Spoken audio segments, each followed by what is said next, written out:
नमस्कार विद्यार्थी मित्रांनो, आपण चिटणीसाची कार्यपद्धती हा विषय बघतोय.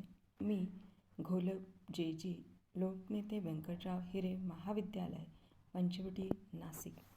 तर विद्यार्थी मित्रांनो, आपण वित्तीय बाजार हे प्रकरण जे आहे हे प्रकरण बघतोय.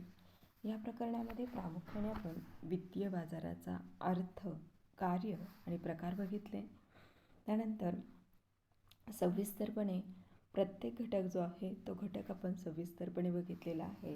आणि त्यानंतर आपण वित्तीय बाजाराचे जे प्रकार आहे त्यामध्ये नाणे बाजाराचा अर्थ, नाणे बाजाराची वैशिष्ट्य, नाणे बाजारातील महत्त्वाचे भागीदार आणि नाणे बाजारातील साधनं जी आहे ती साधनं आपण बघितलेली आहे.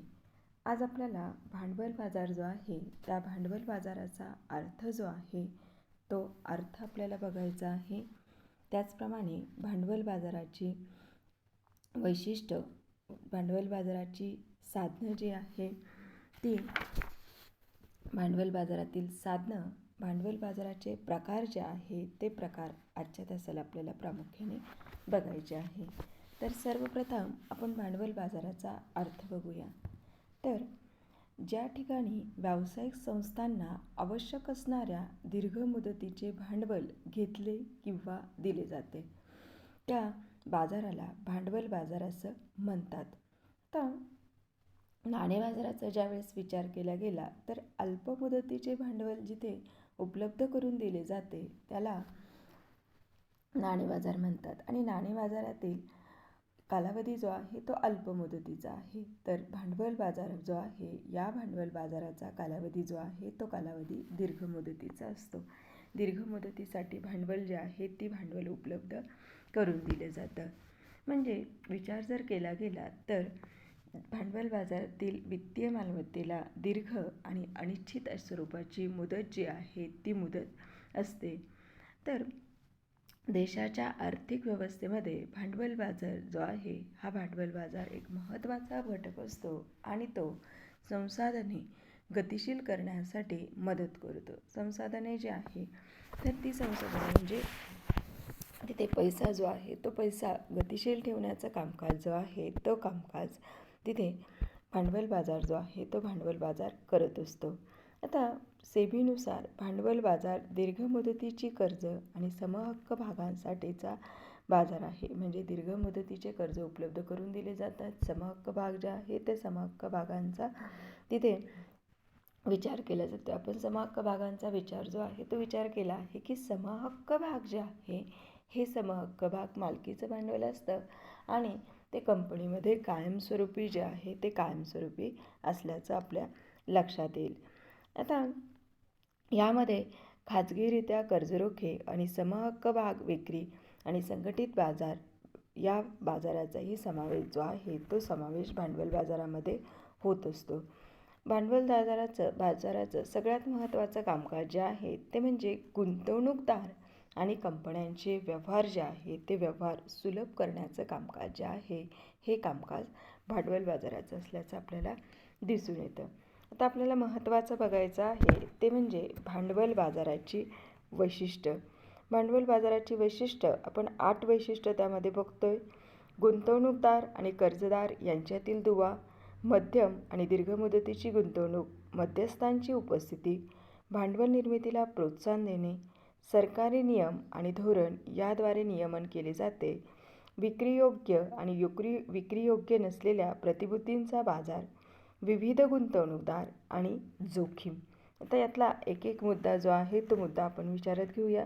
तर सर्वप्रथम गुंतवणूकदार आणि कर्जदार यांच्यातील दुवा. तर भांडवल बाजार गुंतवणूकदारांना निधीच्या कर्जदाराशी जोडते, हे इतरांकडील निधी उद्योजकाकडे वळवते. तर भांडवल बाजार जो आहे तो गुंतवणूकदार आणि कर्जदार म्हणजे जो निधी पुरवतोय आणि ज्याला निधीची गरज आहे या दोघांना जोडण्याचं कामकाज भांडवल बाजार करत असल्याचं आपल्याला दिसून येतं. भांडवल बाजारामध्ये निधीचा प्रवाह जो आहे तो बचतदारांकडून उद्योजकांकडे उत्पादित कार्यासाठी मार्गस्थ करण्याचं कामकाज जो आहे ते कामकाज भांडवल बाजार जो आहे तो भांडवल बाजार करत असतो. म्हणजे ज्याच्याकडे पैसा उपलब्ध आहे तो पुरवठादार आणि ज्याला पैशाची गरज जो आहे त्याच्याकडे तो पैसा मार्गस्थ करण्याचं किंवा प्रवाहित करण्याचं कामकाज जे आहे ते वळवण्याचं किंवा उद्योजकाकडे तो पैसा जो आहे तो पैसा वळवण्याचं कामकाज जो आहे ते कामकाज भांडवल बाजार करत असल्याचं आपल्याला दिसून येतं. त्यानंतर मध्यम आणि दीर्घ मुदतीची गुंतवणूक. भांडवल बाजार एक बाजार आहे जिथे मध्यम आणि दीर्घ मुदतीच्या वित्तीय साधनांचा व्यापार केला जातो. या बाजारामध्ये व्यवसाय संस्था, औद्योगिक संस्था, वित्तीय संस्था देशांतर्गत आणि विदेशी दोन्ही बाजारांमधील दीर्घ मुदतीच्या निधीवरती उभारतात. म्हणजे इथे जो आहे तर मध्यम आणि दीर्घ मुदतीचं भांडवल जे आहे ते भांडवल उभं करण्याचं कामकाज किंवा पुरवण्याचं कामकाज जे आहे ते कामकाज तिथे भांडवल बाजार करत असतो. त्यानंतर मध्यस्थांची उपस्थिती. मध्यस्थ म्हणजे जसं दलाल, भाग विक्री हमीदार, व्यापारी, बँकर्स, कलेक्शन बँकर्स इत्यादींच्या मदतीने भांडवल बाजार कार्यरत असतो. हे भांडवल बाजाराचे महत्त्वाचे घटक असल्याचं आपल्याला दिसून येतं. त्यानंतर भांडवल मुदतीला प्रोत्साहन देण्याचं कामकाज भांडवल बाजार करत असतो. दीर्घ मुदतीचा निधी गुंतवण्यास व कर्जाऊ देण्यास भांडवल बाजार गुंतवणूकदारांकडून व कर्जदारांना सामायिक व्यासपीठ व संधी प्रदान करतो. अशा प्रकारे अर्थव्यवस्थेत भांडवल बाजार हा निधी एकत्रित करतो आणि भांडवल निर्मितीस मदत करत असल्याचं आपल्याला दिसून येतं. आता भांडवल निर्मितीला प्रोत्साहन जे आहे ते प्रोत्साहन तर तिथे गुंतवणूकदार जे आहे ते आणि कर्जदार जे आहे या कर्जदारांना एकत्रित येण्यासाठी किंवा व्यापारासाठी व्यासपीठ जे आहे ते व्यासपीठ उपलब्ध करून देण्याचं कामकाज भांडवल बाजार जो आहे तो भांडवल बाजार करत असतो आणि त्यामुळे साहजिकच भांडवल निर्मितीला प्रोत्साहन प्राप्त होत असते. आता सरकारी नियम आणि धोरणं याद्वारे नियमन केले जाते. भांडवल बाजार मुक्तपणे चालतात तथापि त्यांचं नियम आणि धोरण यांचे सरकारी नियमांद्वारे नियमन केले जातं.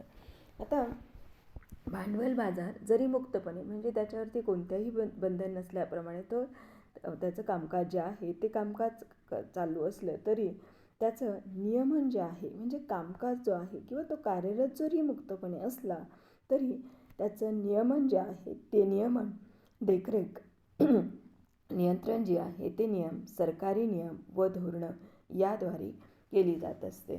कारण गुंतवणूकदाराच्या हिताचं रक्षण जे आहे ते रक्षण करण्यासाठी तिथे सरकारी नियम आणि धोरणं याद्वारे त्याचं नियमन केलं जात असतं. कामकाज जरी मुक्तपणे चाललं आहे तरी नियंत्रण जे आहे ते नियंत्रण सरकारी धोरणांचं असतं. मग तिथे जे आहे तर भारतीय प्रतिभूती आणि विनिमय मंडळ म्हणजे सेबी ही भांडवल बाजाराची महत्त्वाची नियामक आणि नियंत्रण यंत्रणा जी आहे ती नियंत्रण यंत्रणा असते. त्यानंतर विक्रीयोग्य आणि विक्रीयोग्य नसलेल्या प्रतिभूतींचा बाजार. भांडवल बाजारात विक्रीयोग्य आणि विक्रीयोग्य नसलेल्या प्रतिभूतींचा व्यापार केला जातो. ज्या प्रतिभूती हस्तांतरित केल्या जाऊ शकतात त्यांना विक्रीयोग्य प्रतिभूती म्हणतात. म्हणजे ज्यांची विक्री होऊ शकते आणि ते एका व्यक्तीकडून दुसऱ्या व्यक्तीकडे जाऊ शकतात त्यांना विक्रीयोग्य प्रतिभूती म्हणतात. त्यामध्ये कशाचा समावेश होतो आहे? भाग, कर्जरोखे, बंधपत्रे इत्यादी. आणि ज्या प्रतिभूती हस्तांतरित होऊ शकत नाही, ज्यांची विक्री केली जाऊ शकत नाही, एका व्यक्तीकडून दुसऱ्या व्यक्तीकडे त्या जाऊ शकत नाही त्यांना विक्रीयोग्य नसलेल्या प्रतिभूती असं म्हणतात. त्यामध्ये मुदत ठेव, कर्ज आणि आगाऊ रकमा ज्या आहे त्या आगाऊ रकमांचा समावेश जो आहे तो समावेश केला जातो. म्हणजे ज्या विक्रीयोग्य आणि विक्रीयोग्य नसलेल्या सर्वच प्रतिभूतींचा व्यापार जो आहे तो भांडवल बाजारामध्ये होत असतो. त्यानंतर विविध गुंतवणूकदार. विविध प्रकारचे गुंतवणूकदार जे आहे ते गुंतवणूक भांडवल बाजारामध्ये असतात. यामध्ये दोन्ही व्यक्ती जसे सामान्य जनता आणि संस्थात्मक गुंतवणूकदार जे आहे त्या दोन्ही व्यक्ती असू शकतात. म्हणजे भांडवल बाजार जे आहे या भांडवल बाजारामध्ये सामान्य जनता आणि संस्थात्मक गुंतवणूकदार जे आहे ते असतात. संस्थात्मक गुंतवणूकदार म्हणजे कोण? तर म्युच्युअल फंड, विमा कंपन्या, वित्तीय संस्था यांचा समावेश जो आहे तो संस्थात्मक गुंतवणूकदारामध्ये होत असतो. त्यानंतर पुढचा मुद्दा जो आहे तो म्हणजे जोखीम. साधारणतः भांडवल बाजारात दीर्घ मुदतीची वित्तीय साधनं हाताळली जातात. दीर्घ मुदतीची साधनं नेहमी मोठ्या जोखमीशी निगडीत असतात. जोखीम व परतावा यामध्ये थेट परस्पर संबंध आहे. त्यामुळे भांडवल बाजारात जोखीम मोठी आहे व त्यामुळे गुंतवणुकीवरील परतावा जो आहे तो परतावा देखील जास्त असल्याचं दिसून येतं. आता दीर्घ मुदतीसाठी गुंतवणूक जी आहे ती गुंतवणूक करायची, तर ती गुंतवणूक स्वतःबरोबर जोखीम जी आहे ती जोखीम घेऊन येत असते. आणि जोखीम आणि परतावा यांचा अत्यंत जवळचा संबंध आहे. जोखीम जास्त तर साहजिकच परतावा जो आहे तो परतावा जास्त असतो. भांडवल बाजार जो आहे, या भांडवल बाजारामध्ये मध्यम आणि दीर्घ मुदतीसाठी गुंतवणूक केली जाते. त्यामुळे साहजिकच जोखीम जी आहे ती जोखीम जास्त आणि त्याचबरोबर येणारा परतावा जो आहे तो परतावा देखील जास्त असल्याचं आपल्याला दिसून येतं. तर आपल्याला बघायचं आहे भांडवल बाजाराची साधनं जी आहे ती भांडवल बाजाराची साधनं. भांडवल बाजारामध्ये गुंतवणूक जी आहे ती गुंतवणूक कशा प्रकारे करता येते. तर भांडवल बाजारामध्ये गुंतवणुकीची साधनं समहक्क भाग, अग्रहक्क भाग, कर्जरोखे, बंधपत्रे, सरकारी प्रतिभूती आणि सार्वजनिक ठेवी याचा जर विचार केला गेला तर आपण तिथे व्यवसाय वित्ताचे जे स्रोत बघितले तर ते व्यवसाय वित्ताच्या स्रोतातील मालकीचे भांडवल आणि कर्जाऊ भांडवल याचाच समावेश आपल्याला भांडवल बाजारातील साधनं यामध्ये होत असल्याचं आपल्याला दिसून येतं. आता आपल्याला बघायचं आहे भांडवल बाजाराचे प्रकार जे आहे ते प्रकार आपल्याला बघायचे आहे. तर भांडवल बाजार प्रामुख्याने खालीलप्रमाणे वर्गीकृत केला जातो. म्हणजे भांडवल बाजाराचा जर विचार केला गेला तर भांडवल बाजार खालील प्रकारे त्याचं वर्गीकरण जे आहे ते वर्गीकरण केले असल्याचं आपल्याला दिसून येतं. सरकारी प्रतिभूती बाजार किंवा धोका नसलेल्या ठेवींचा बाजार आणि औद्योगिक प्रतिभूती बाजार. औद्योगिक प्रतिभूती बाजारामध्ये प्राथमिक बाजार आणि दुय्यम बाजार जो आहे तो दुय्यम बाजार असल्याचं आपल्याला दिसून येतं. तर आपण सर्वात प्रथम सरकारी प्रतिभूती बाजार जो आहे त्या बाजाराचा विचार जो आहे तो विचार करूया. तर सरकारी प्रतिभूतींचा बाजार जो आहे या बाजारामध्ये जर विचार केला गेला तर सरकारी आणि निमसरकारी प्रतिभूती ज्या आहे त्या निमसरकारी प्रतिभूतींचा व्यापार जो आहे तो व्यापार इथे केला जात असल्याचं आपल्याला दिसून येतं. सरकारी प्रतिभूती आणि निमसरकारी प्रतिभूती ज्या आहे म्हणजे सरकारने ज्या प्रतिभूती विक्रीस काढलेल्या आहेत त्याचा व्यापार जो आहे तो व्यापार इथं होत असल्याचं आपल्याला दिसून येत असतं.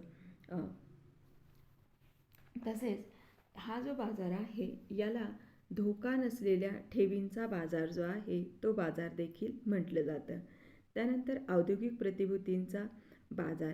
तर या बाजारामध्ये नवीन किंवा विद्यमान व्यवसाय संस्थांच्या औद्योगिक प्रतिभूती जसे की भाग आणि कर्जरोखे यांचा व्यापार जो आहे तो व्यापार केला जातो.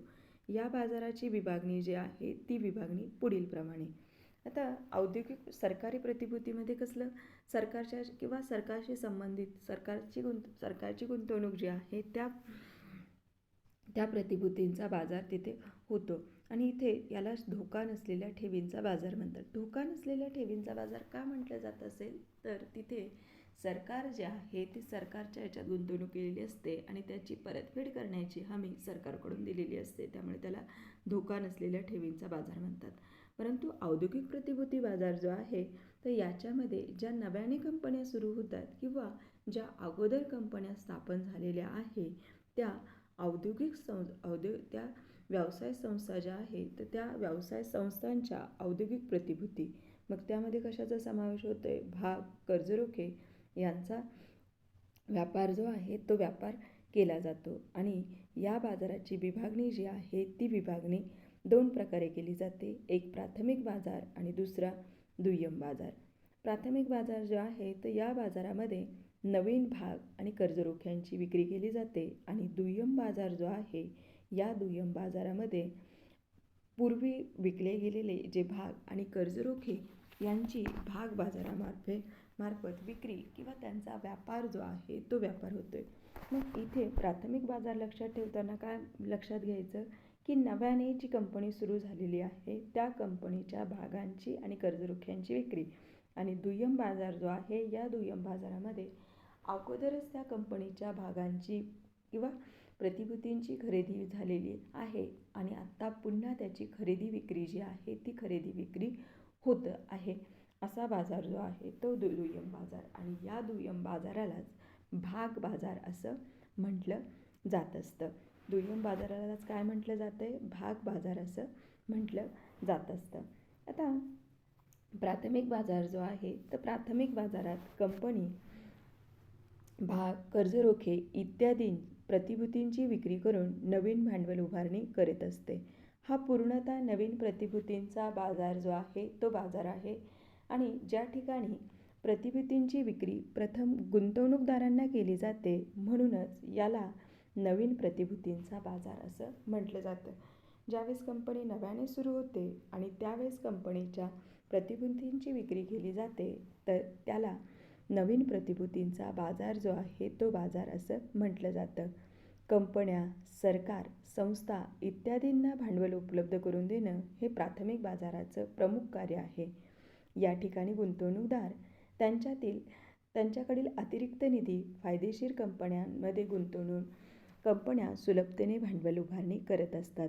भांडवल उभारणीच्या पद्धतीनुसार प्राथमिक बाजाराचे समहक्क किंवा मालकीचा बाजार तर कर्जाऊ बाजार असे प्रकार जे आहे ते प्रकार पडतात. समहक्क बाजारामध्ये समहक्क भाग, अग्रहक्क भाग विक्रीस काढले जातात, तर कर्जाऊ बाजारामध्ये कर्जरोखे, बंधपत्रे, कायम ठेवी इत्यादींची विक्री जी आहे ती विक्री केली जाते. आता प्राथमिक बाजारामध्ये मालकीचं भांडवल आणि कर्जाऊ भांडवल या आधारे भांडवलाची उभारणी केली जाते. मालकीच्या भांडवलासाठी काय केले जाते? समहक्क भाग, समहक्क भाग, अग्रहक्क भागांची विक्री केली जाते, आणि कर्जाऊ भांडवलासाठी कर्जरोखे, बंधपत्रे आणि कायम ठेवी इत्यादींची विक्री जी आहे ती विक्री केली जाते. आता साधं लक्षात ठेवायचं आहे की प्राथमिक बाजारामध्ये नव्याने भागांची विक्री केली जाते, नव्याने प्रतिभूतींची विक्री केली जाते, आणि दुय्यम बाजार जो आहे तर दुय्यम बाजारामध्ये त्या वस्तूंची एकदा विक्री झालेली आहे आणि हा व्यवहार कंपनीशी न होता दोन व्यक्तींमध्ये किंवा दोन याच्यामध्ये तो व्यवहार जो आहे तो व्यवहार होणार आहे. म्हणजे प्राथमिक बाजारात प्रत्यक्षात कंपनीकडून प्रतिभूती खरेदी करता येणार आहे, आणि दुय्यम बाजारामध्ये त्या प्रतिभूतींची खरेदी विक्री जी आहे ती खरेदी विक्री भाग बाजारामध्ये तिथे भाग बाजारामध्ये होणार आहे. आता आपल्याला बघायचं आहे की प्राथमिक बाजारामध्ये भांडवल उभारणीच्या ज्या पद्धती आहे किंवा प्राथमिक बाजारात भांडवल उभं कशा प्रकारे केले जाते. तर सर्वप्रथम प्रारंभिक किंवा प्राथमिक भाग विक्री जी आहे ती प्राथमिक भाग विक्री. तर प्राथमिक भाग विक्री म्हणजे कंपनीने विक्रीस काढलेले भाग थेट सर्वसामान्य लोकांमध्ये प्रथमतः विक्रीस काढणं होय. म्हणजे गुंतवणूकदार थेट कंपनीकडून भागांची खरेदी जी आहे ती खरेदी करू शकतो. त्यानंतर फॉलोऑन किंवा पुढील सार्वजनिक विक्री. तर भागांची प्राथमिक सार्वजनिक विक्री झाल्यानंतर कंपनी ज्यावेळेस सुरू होते त्यावेळेस कंपनी सुरुवातीला सार्वजनिक भागांची विक्री करते, आणि भविष्यामध्ये ज्यावेळेस कंपनीला पुन्हा भांडवलाची उभारणी करायची असते त्यावेळेस कंपनी पुन्हा नवीन भाग विक्रीस काढते, तेव्हा त्याला फॉलोऑन किंवा पुढील सार्वजनिक विक्री जी आहे ती पुढील सार्वजनिक विक्री असं म्हटलं जातं. त्यानंतर हक्क भाग विक्री. तर ज्यावेळेस कंपनीला विस्तार करायचा असतो आणि मोठ्या प्रमाणात निधी जो आहे तो निधी गोळा करायचा असतो, तर कंपनी विद्यमान भागधारकांना नवीन भाग खरेदी करून गुंतवणूक करण्याची प्राथमिक संधी देते. आता हक्क भाग म्हणजे आपण काय बघितलेलं आहे की कंपनी ज्यावेळेस नव्याने भांडवलाची उभारणी करते त्यावेळेस कंपनीचे जे विद्यमान भागधारक आहे त्या भागधारकांना कंपनी ते भाग खरेदी करण्याची संधी जी आहे ती संधी उपलब्ध करून देत असते. त्याला काय म्हटलं जातं आहे? हक्क भाग विक्री. मग सर्वसामान्य जनता जी आहे त्या जनतेच्या आधी ते भाग कंपनीच्या विद्यमान समहक्क भागधारक ज्या आहे त्यांना उपलब्ध करून दिले जातात, तर त्या भागांना काय म्हटलं जातं आहे? हक्क भाग विक्री. मग ह्या हक्क भाग विक्री जी आहे ती प्राथमिक बाजारामध्ये केली जात असते. आणि त्यानंतर शेवटचं जे आहे ते म्हणजे खाजगीरित्या विक्री. तर खाजगीरित्या विक्री म्हणजे 200पेक्षा कमी निवडक व्यक्ती, वित्तीय संस्था, बँका, विमा कंपन्या यांना गुंतवणुकीची संधी जी आहे ती संधी होय. मग तिथे जे आहे तर दुय्यम ह्याच्यामध्ये जर विचार केला गेला तर दुय्यम काही निवडक व्यक्ती, वित्तीय संस्था, विमा कंपन्या यांना भागांची विक्री जी आहे ती विक्री केली जाते. म्हणजे त्याला काय म्हटलं जातं आहे? खाजगी. सार्वजनिक सर्व लोकांना आव्हान केलं जात नाही.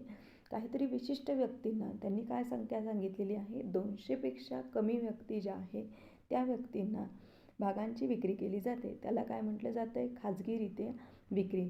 मग या पद्धतीमध्ये भागांची विक्री जी आहे ती कमी कालावधीत, कमी खर्चात आणि अधिक कार्यक्षमतेने करता येते आणि मोठ्या प्रमाणामध्ये निधी जो आहे तो निधी उपलब्ध होत असतो. कारण किती लोकांना करायचं आहे? 200 व्यक्ती, आणि त्याही निवडक व्यक्ती आणि वित्तीय संस्था आणि विमा कंपन्या यांना त्या भागांची खाजगीरित्या विक्री करायची असते. सार्वजनिक विक्री करायची नसते. त्यामुळे सार्वजनिकरित्या विक्री करताना जी काही पद्धत आहे किंवा कायद्यातील नियमावली आहे त्याची तरतूद जी आहे ती तरतूद कंपनीला करावी लागत नाही. आता दुसरा जो बाजार आहे तो म्हणजे दुय्यम बाजाराचा विचार जो आहे त्या दुय्यम बाजाराचा विचार तिथे आपण करतोय. आता दुय्यम बाजार जो आहे तर त्या दुय्यम बाजाराचा विचार करताना दुय्यम बाजाराचा विचार जो आहे तो विचार करताना आपल्याला दुय्यम बाजाराला प्रामुख्याने भाग बाजार म्हणून ओळखलं जातं हेही लक्षात घ्यावं लागेल. भाग बाजार हा शब्द आपल्याला लक्षात येणार नाही, परंतु शेअर मार्केट म्हटल्यानंतर आपल्याला चटकन लक्षात येईल की दुय्यम बाजार म्हणजे काय? Share market. तर मग शेअर मार्केट जे आहे तर शेअर मार्केटमध्ये भागांच्या खरेदी विक्रीचे व्यवहार जे आहेत ते व्यवहार होत असतात. पण इथे एक महत्त्वाची गोष्ट लक्षात ठेवावी लागेल की दुय्यम बाजार जो आहे या बाजारामध्ये अगोदरच वितरित झालेल्या किंवा अगोदरच कंपनीने विकलेल्या प्रतिभूतींच्या खरेदी विक्रीचे व्यवहार जे आहे ते व्यवहार गुंतवणूकदार जे आहे म्हणजे ज्यांनी ते भाग ज्या प्रतिभूती खरेदी केलेल्या आहे त्यांच्यामार्फत ते व्यवहार जे आहे ते व्यवहार होत असतात. प्राथमिक भाग विक्रीनंतर जेव्हा भागांची भाग बाजारात नोंदणी केली जाते तेव्हा ते भाग जे आहे ते भाग विक्रीस काढले जातात. आता प्राथमिक बाजार आणि दुय्यम बाजार यातील मुख्य फरक म्हणजे प्राथमिक बाजारात नवीन प्रतिभूतींची विक्री केली जाते तर दुय्यम बाजारात अगोदरच अस्तित्वात असलेल्या प्रतिभूतींची पुनर्विक्री जी आहे म्हणजे पुन्हा विक्री जी आहे ती विक्री केली जाते. दुय्यम बाजार जो आहे या दुय्यम बाजारामध्ये नवीन प्रतिभूतींची विक्री जी आहे ती विक्री केली जात नाही. अशा प्रकारे आपल्याला भांडवल बाजाराचे प्रकार जे आहे ते प्रकार आपल्याला सांगता येतील. आता जर विचार केला गेला तर दुय्यम बाजार म्हणजेच भाग बाजार किंवा शेअर मार्केट याचं पुढचं प्रकरण जे आहे ते पुढील प्रकरण आपल्याला सविस्तरपणे आपल्याला बघायचं आहे. धन्यवाद.